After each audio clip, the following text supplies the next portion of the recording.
आपने बुलाया? नेमा जी, आज अपने पेस्ट को क्या लेबल किया? पेस्ट ही किए हैं। इसको क्या किया?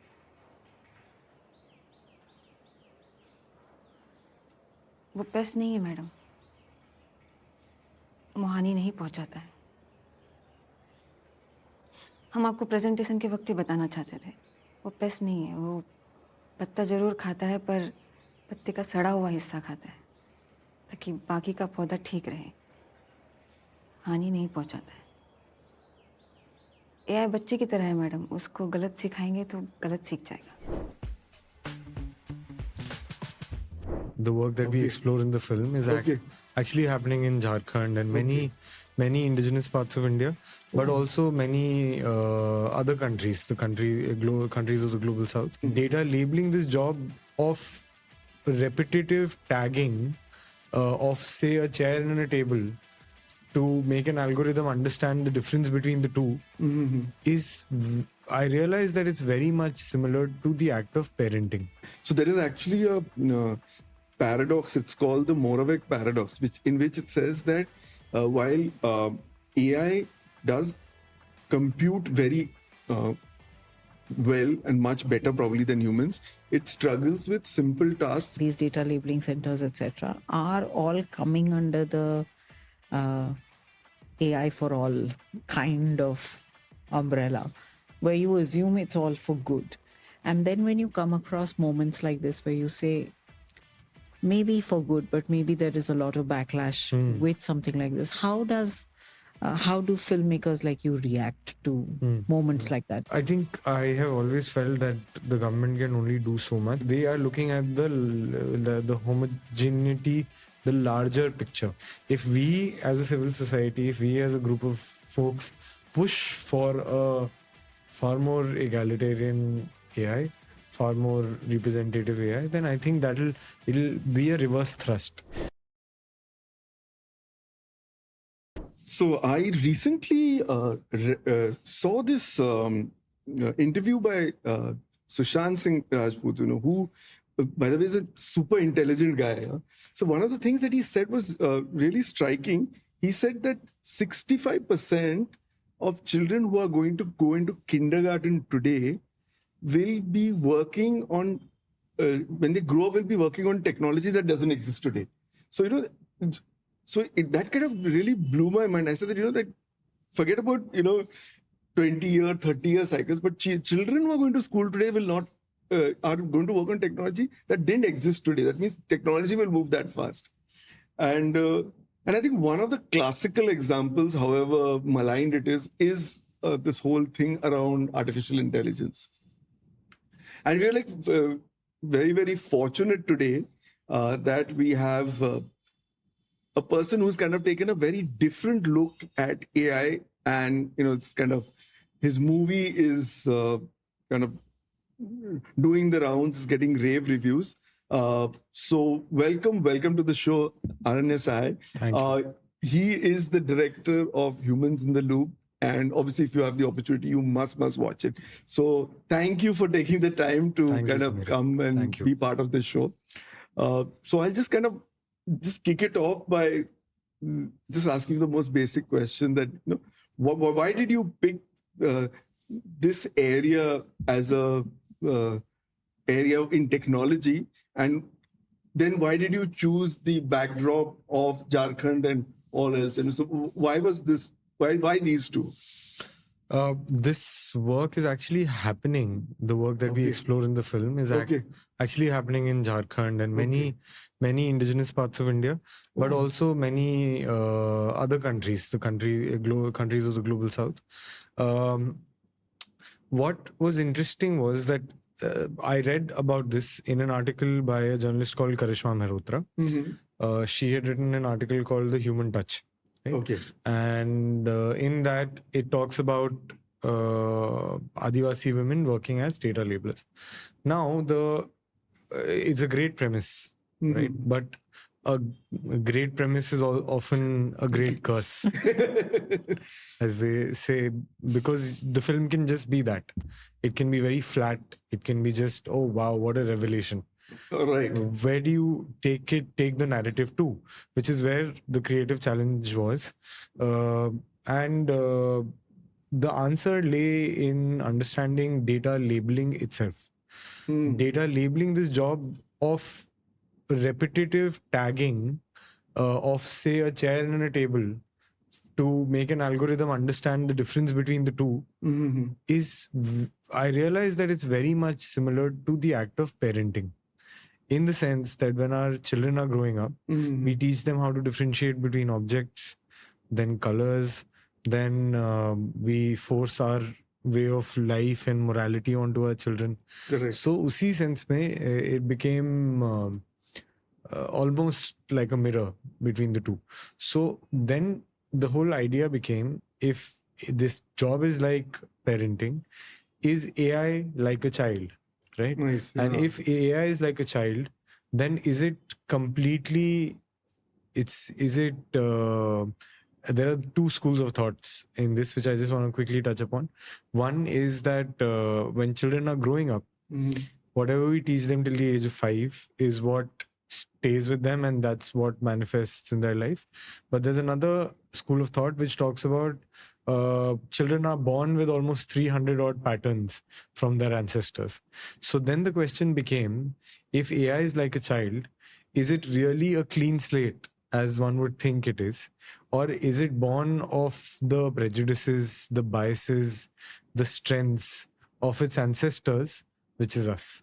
And then the whole film became, the premise changed, and the premise became about this Adivasi woman trying to raise an AI child, but her only raising it on first world data.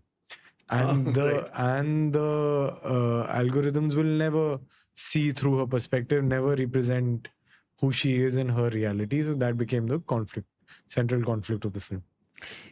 So I'm actually quite fascinated with this whole thing of the ancestor bit that you did, right? Yeah. Because we never realize the impact of the ancestry we come from. We just don't. Absolutely. Even as humans, we don't. And when you talk about AI, it becomes that much more critical, because it's really a particular lens which has got laid on the entire piece of AI. Yeah. And I'm just trying to understand that so while you've captured parts of it in the movie, when you went, I'm sure you went and saw these data labeling centers and you did a lot of research around that. What was your reaction to what was going on over there, and how those women feel, etc.?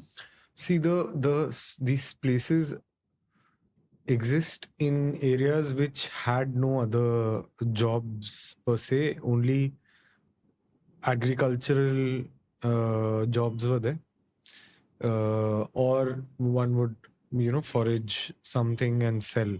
So these are women who are semi-literate, because of the kind of, there's a little bit of a Christian education that has happened in Jharkhand, and also there's a little bit of IT education that happened initially, but those have not led to anywhere. So women either became data entry operators, Correct. At best some BPO or receptionists, etc., etc. When this avenue opened up, what was really interesting was that one, it brought a kind of money that hadn't come into that household. Two, and that there are two parts to the second point as well. One is that one would think that these places are very exploitative. They're, about invisible labor and all of that, which is all true in the larger scheme of things, because there is a huge circle of money which is being churned with respect to the AI industry, and a pittance given to these women. But at the same time, there was an idea of agency that I felt in these data labeling centers. The pest scene where she says that this is not a pest, Correct. right? In that scene, what she says about that ye pest nahi hai, madam, wo हानि नहीं पहुंचाता है. It comes from one interaction I had with a data labeler where they were doing a similar module called agricultural labeling module, and they had to label a certain seed for a certain season. And this girl said कि नहीं madam इस season में करेंगे तो it will not reap the same benefit. तो उसमें the manager accepted it and she said that okay, I'll inculcate your input into this, right? But it's not the same everywhere. True. It's somewhere there is agency, somewhere it's like a straight jacketed कि जो बोला जा रहा है वही करो, दिमाग मत लगाओ. Lastly, I think there is an aspect of data labeling which is very dangerous, which is content moderation.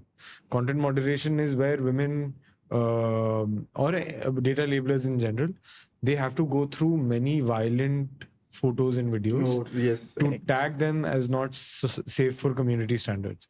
And somebody is having to do that and going through such kind of violence and not having the psychological support. So those are the kind of things that's what I feel. So it's a little bit on both sides, as truth is usually. No, and this violent thing is very. I know people have to be taken off the job from time to time, and you have to do rotations and need psychiatric help. And in fact, I'll go back to those two types of AI thing. In fact, it's very interesting that you mentioned it, and we had talked about this thing earlier. So there is actually a paradox. It's called the Moravec paradox, in which it says that while AI does compute very well and much better probably than humans, it struggles with simple tasks, which is like, does it smell good? Ye color acha hai ki nahi?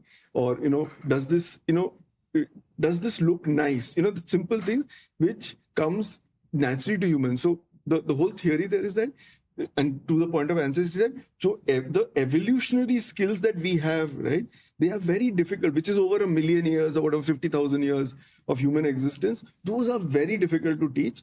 But skills that we have learned in the last 20 years or 30 years, which is just, multiply, divide, or, do huge amount of prediction, or, go back to data and pull out anomalies and all, that is very easy to teach. But these evolutionary skills are things that we really, really struggle with, and which is kind of strange. So I think I'll quickly move to this thing around bias, okay? And I'm sure which is also an underlying this thing that, that jo label karta hai, their bias is there, and the bias that is imposed by the client organization. So around COVID, I had read this article in The Economist that talked about, those oximeters, and the fact that, those oximeters were built actually on fair-skinned people. But basically it is actually rays that go, light goes in, but the moment you change the color of the skin, it gives you a different result. So for darker-skinned people, alag result. So in fact, people have died because the oximeter said that they had enough, the oxygen levels were okay, but they were not. And as the color of the skin progresses, so in fact, people of color and all in the US, darker skin or blacks and all, they lost their lives. And the same thing is true even in prosthetics. So it seems that prosthetics, the chances of success drop drastically when the same prosthetic is put in women. Whether it's a hip replacement or if it's a knee, because the original test is only done on white Corsican males. So, so there is that. So I just thought, have you, when you, as you were doing this movie or in your research, is this something that you feel is... Multiple examples are there. Like you said, the oximeter. There's an example of a soap dispensing machine, which was AI automated. So it would not dispense to a darker skin because it had only been trained on fair skin data. Then there's an example of Amazon recruitment, Amazon's recruitment drive. They tried to automate their recruitment and, optimize recruitment. But what happened in that was that the algorithm began only hiring men because the data that it was being trained on were 80% CVs of men. The kind of CVs that had been hired or the kind of CVs that had come to Amazon, and in their database, they were mostly men. So those are the kind of examples like we're seeing in every day. And usme a country like India, which is supremely diverse, supremely proud of its heritage individually in each community, in each, but also at the same time there is a hegemony of identity within India as well. You know, there are hegemonic structures within India where, for example, if you see a film, you'll only see a certain kind of marriage, wedding. Correct. Right, like a Punjabi wedding. Punjabi wedding. Punjabi wedding. Everybody, five of my friends have got married in the last 2 years. Everybody is doing the same 5 events, right? Sangeet hai, ye, wo, Right. And whereas where I come from, my paternal side in Bihar, we have something called the alta, which is put on the It's feet. also in Bengal. It's also in Bengal. Correct. और कितना वो सब चीजें ना वो representation में दिखती हैं, नहीं इवन बंगाली अगर वो होगा फिल्में देखेंगे आप लोग तो वो भी नहीं दिखेगा. नहीं, absolutely. Everything is Karan Johar's lens. Yes. Yes. So in that same breath, if these technologies are inherently going to favor one over the other, it's not the algorithm's fault. Obviously, it's humanity's fault. If it's going to prefer one over the other, then it will prefer the hegemonic. It will prefer the majority. It will prefer, and it'll lose the nuances that are required in a country like India, in countries of South Asia especially, where there are multiple kind of racial, community, caste, class oriented nuances that need to be taken care of. And you know, I love the fact that you've explored the darker side of AI, because typically right now we are all in love with something called AI, and everybody's like, oh wow, AI is changing my life. And so the fear that jobs will go is, I think, the most lame fear that we have around AI. Decision making and its impact on our decision making is going to be a much larger challenge. Governance is going to be a big our privacy. These are much larger challenges that one is looking at from an AI perspective. And I think it's all getting hidden under this one thing, ki AI aayega to jobs jayega. Right? And I'm just trying to understand from a creative point of view, where all does AI impact your creativity? And did you use any AI when you were making the film? No, not in the film, because at that time it was not as like 23. It was still nascent. Correct. In its even ChatGPT wasn't as good, right? And video generation softwares were not there. Correct. So the only place where in my film you see AI are the images which are shown as AI generated. Right. The fair-skinned women. Correct. So the tribal. Yeah. All of those are AI generated. Even when finally Nehma's image comes up, or a tribal woman's image comes up, that's generated by machine learning AI art generator. Where are we? We are in a very interesting place right now. I think there are 2 things as are with most things.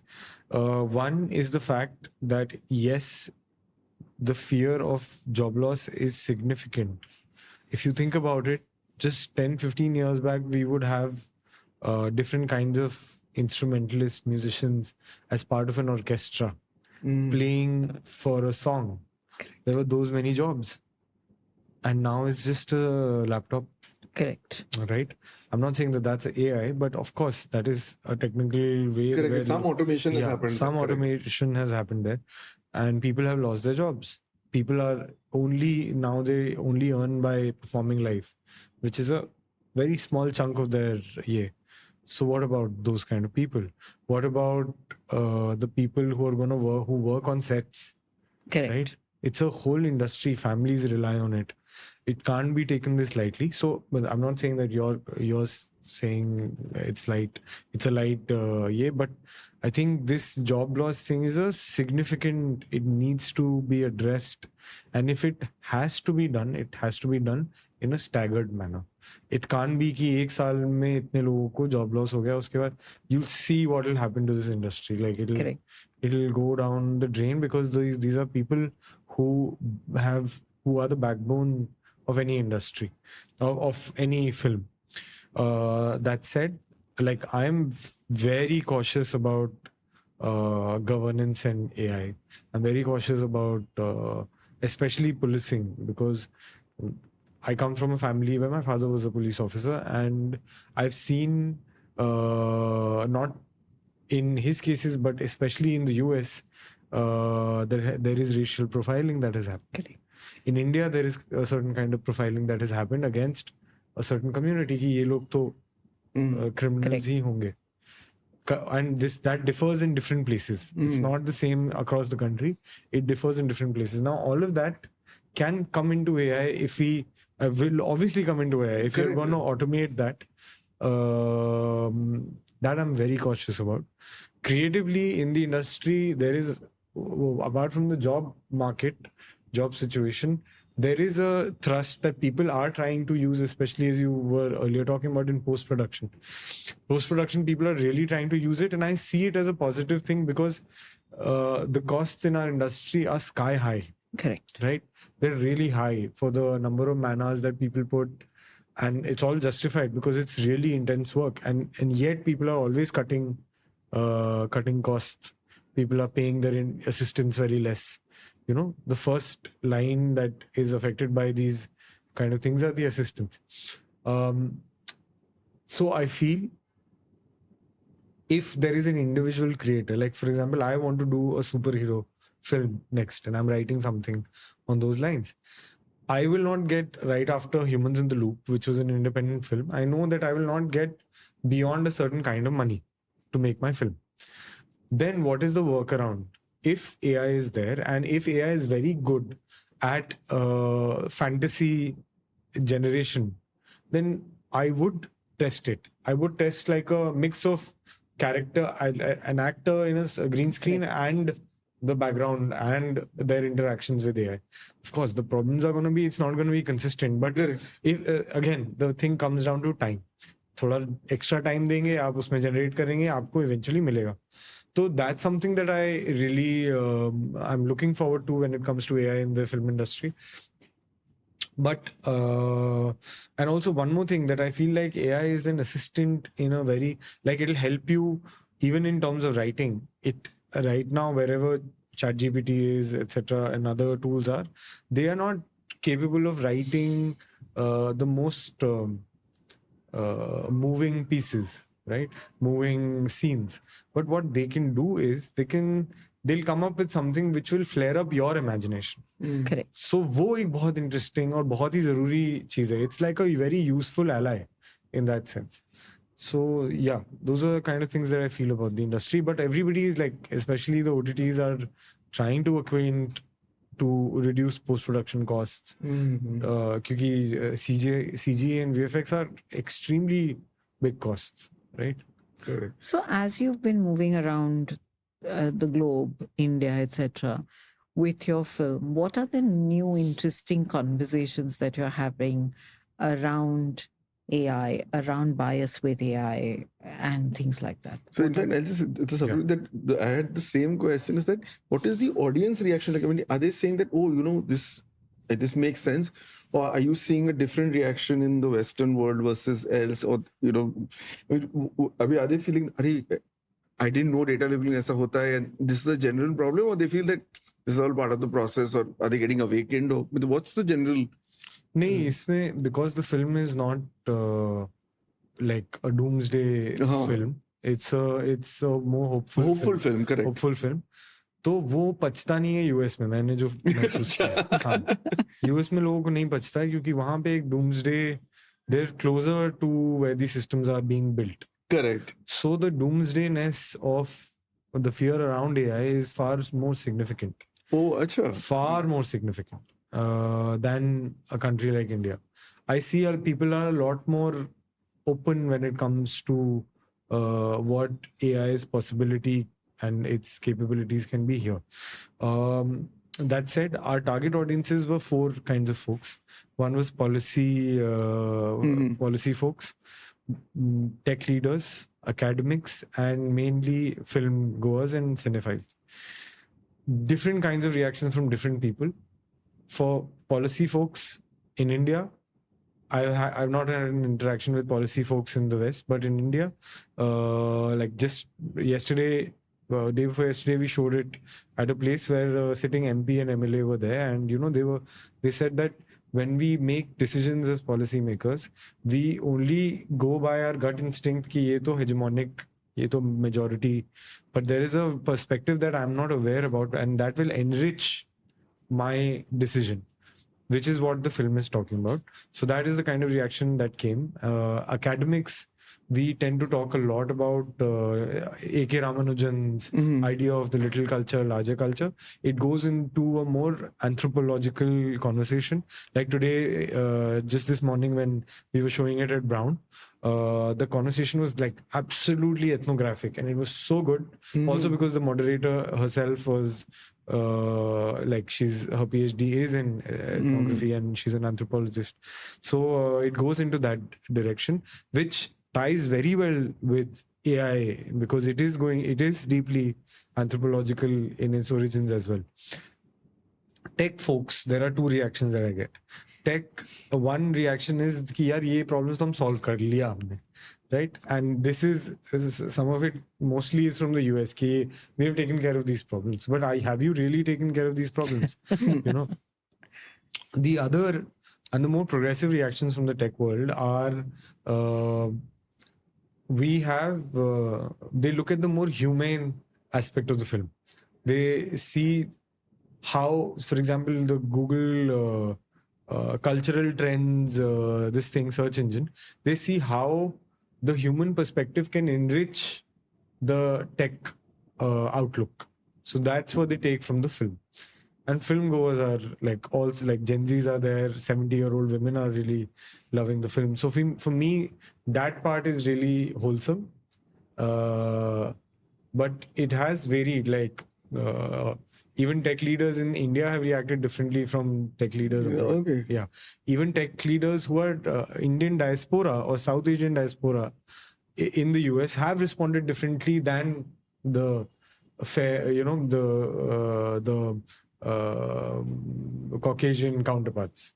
So is there a segment that you were surprised like the film, but you didn't expect that they will like?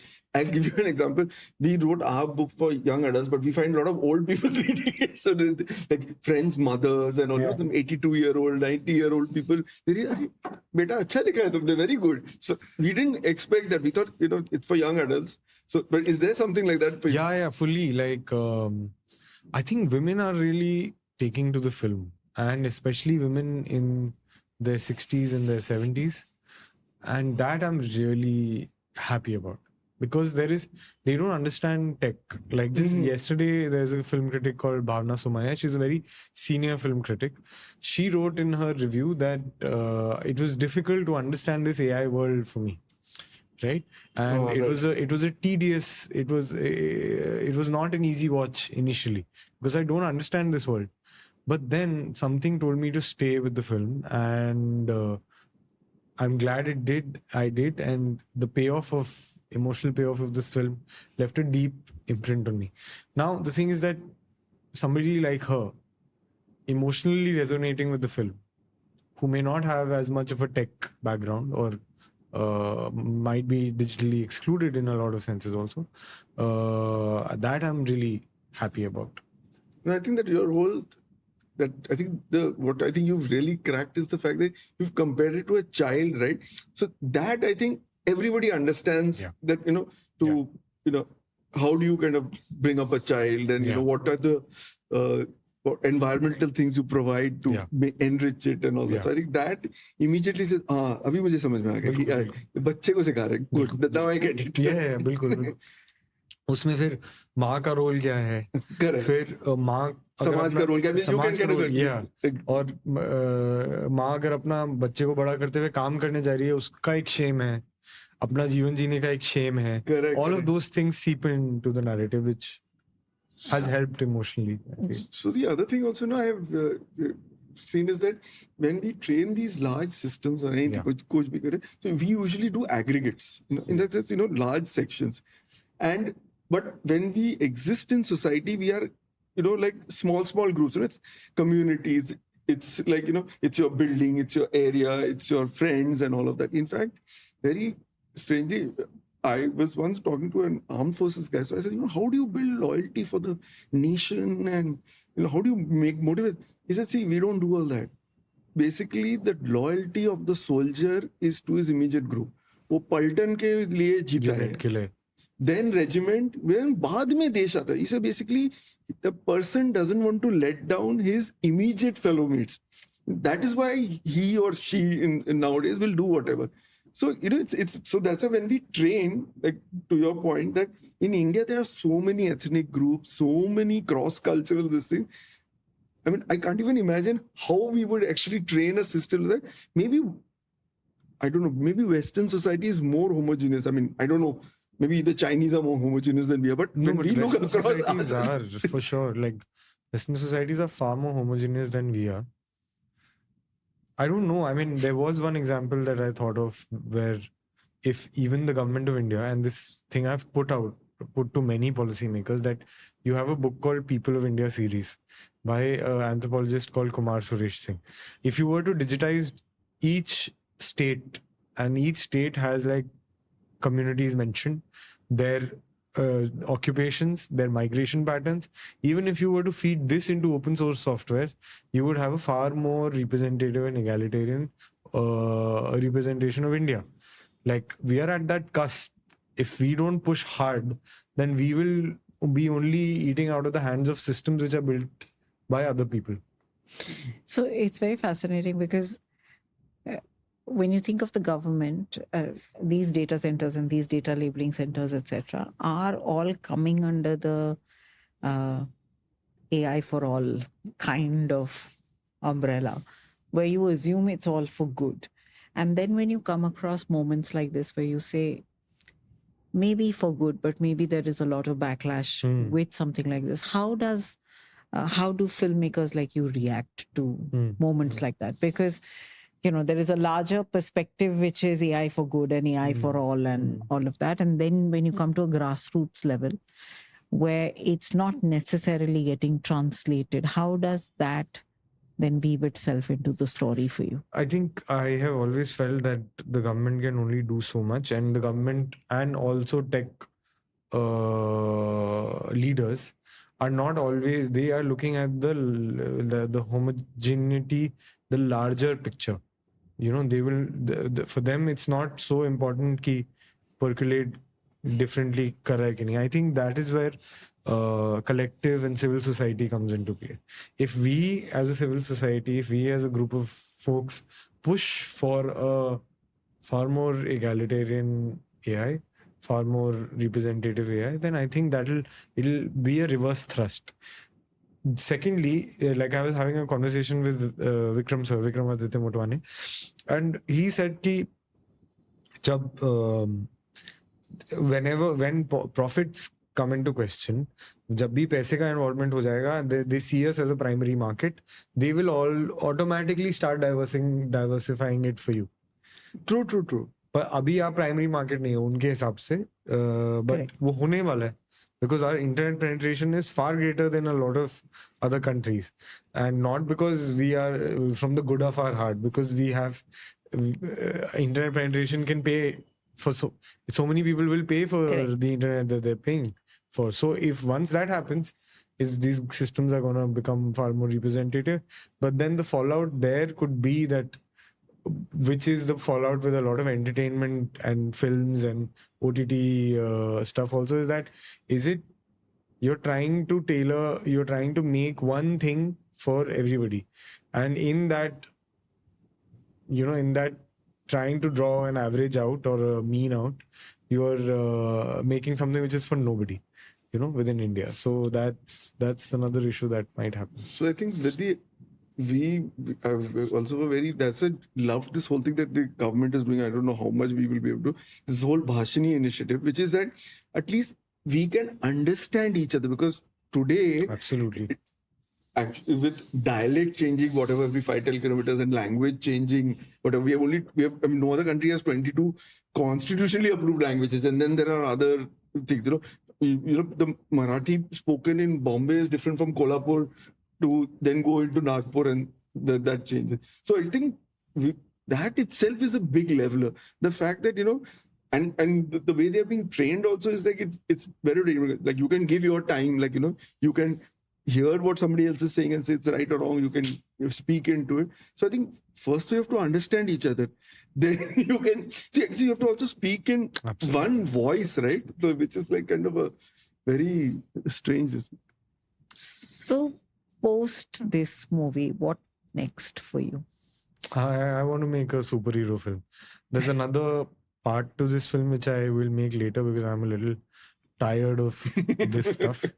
But I want to make a superhero film and I'm writing it. There's a nuclear incident story that I'm working on. Those two other ones which I'm working on. Okay, fantastic. And so far, what has been the journey like? We know as authors what our journey has been, but I just want to get a sense. It's been quite a journey. It's been like 3 years now since I have been working on this film. And the work on the film itself creatively stopped in October 2024. Okay. When we released the film. Released as in had a premiere at Mumbai Film Festival, Mami. But then it has taken a year of consistent work showing the film at many different institutions to be able to reach a momentum to release the film now in September. And now the next step is obviously OTT. Okay. So in this, I'm just curious, and because I'm also very curious what Arjun does, frankly. So what is the role that the story culture played in this? Because I think there's that they ran some cohorts for all this. Yeah. So was it? I mean, what is that? Did you come into it with the idea? Did something come out of it, or how? So story culture initiated a impact fellowship called Museum of Imagined Futures. Managed by somebody called Madhivan and Rajendran, who's the main producer, who's part of story culture, and Anil was the overlooking sort of. Correct. He was overlooking the whole thing. The whole idea was that they're going to use some CSR oriented money and break the bottleneck of funding in films, and the CSR. The client for which they were doing it for they wanted to do stories which have an overlap of tech and society. Okay. Then another one which was earth and environment oriented fellowship. That was another Earthbound, which is another fellowship. So the idea was that they get creators from one hand, they have these funders on the other hand, and then what can something come out of their interactions by running an accelerator program, that Y Combinator kind of a thing for stories, for films. So that is where the film germinated for me, right? Okay. And but they wanted to do a short film, and I didn't want to do a short film. I wanted to do a feature because this is such a incredible idea for a feature film. So I kind of put in a little bit of my own money, which I had saved up by assisting, etc. Got another co-producer. We put together that money and we made this into a feature. Mm-hmm. So the other thing about the movie, not just saying on that, is that while the AI data living part, but I was also quite fascinated by the fact that these tribal, these Adivasi, this section of people, how much they are in touch with nature and their whole connection, where they're trying to hear whether the rock or the land is breathing. And I couldn't think that maybe James Cameron was thinking of that really when he was making Avatar. Absolutely. Was that Iowa thing? I mean, wherever he borrowed it from, I have no idea. No, 100%. Like, James Cameron is a significant environmentalist. Like, James Cameron is also he has learned a lot from Indigenous life.